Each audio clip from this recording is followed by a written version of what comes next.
Hi ಎಲ್ಲರಿಗೂ ನಮಸ್ಕಾರ. ಇದು ಮನೆ ಗುರು ಕನ್ನಡ ಚಾನೆಲ್. ನಾನು ಈಗ ಹೇಳೋದು ಯಾವ ಇನ್ವೆಸ್ಟ್ಮೆಂಟ್ ಅಲ್ಲ, ಯಾವ ಬಿಸಿನೆಸ್ ಅಲ್ಲ, ಯಾವ ಶಾರ್ಟ್ಕಟ್ ಕೂಡ ಅಲ್ಲ.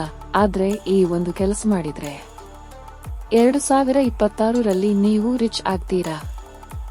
ನೀವು ಎಷ್ಟು ದುಡಿತೀರಾ ಅನ್ನೋದು ಮುಖ್ಯ ಅಲ್ಲ, ಹಣ ಬರ್ತಾ ಇರೋ ದಾರಿಯನ್ನು ನೀವು ಕಂಟ್ರೋಲ್ ಮಾಡ್ತೀರಾ ಇಲ್ವಾ, ಅದೇ ನಿಜವಾದ ಆಟ. ಬಹುತೇಕ ಜನ ಇಲ್ಲೇ ಸೋಲ್ತಾರೆ. ಆ ಒಂದು ಕೆಲಸ ಏನು ಗೊತ್ತಾ?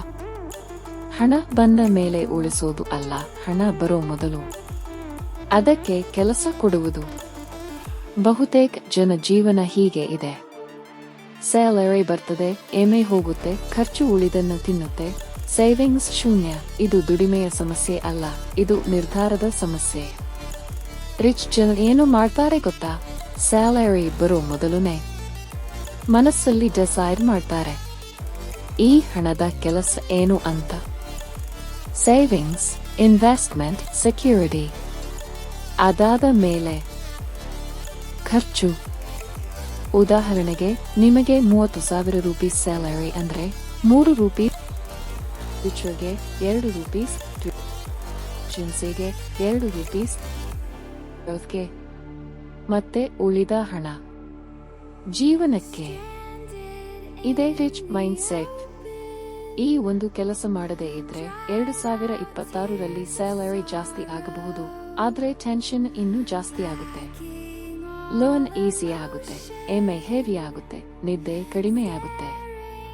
ಈ ಒಂದು ಕೆಲಸ ಪವರ್ಫುಲ್ ಏಕೆ ಅಂದ್ರೆ ಇದು habit change, mindset change, life change. Money ನಿಧಾನವಾಗಿ ಬರ್ತದೆ, ಆದ್ರೆ ಬಲವಾಗಿ ಉಳಿಯುತ್ತೆ. ನಿಮ್ಮ ಫ್ಯೂಚರ್ ಸ್ಯಾಲರಿ ಡಿಸೈಡ್ ಮಾಡಲ್ಲ, ನೀವು ಇವತ್ತು ತೆಗೆದುಕೊಳ್ಳೋ ಒಂದು ಡಿಸಿಷನ್ ಡಿಸೈಡ್ ಮಾಡುತ್ತೆ. ಹಿಂದೆ ಶುರು ಮಾಡಿದ್ರೆ 2026 ನಿಮ್ಮದು. ಈ ಮಾತು ಮನಸ್ಸಿಗೆ ತಾಗಿದ್ರೆ ಈ ವಿಡಿಯೋ ಸೇವ್ ಮಾಡಿ, ಮತ್ತೊಬ್ಬರಿಗೆ ಶೇರ್ ಮಾಡಿ. ಇದು ಮನೆ ಗುರು ಕನ್ನಡ. ಇಲ್ಲಿ ಹಣಕ್ಕಿಂತ ನಿಮ್ಮ ಜೀವನ ಮುಖ್ಯ.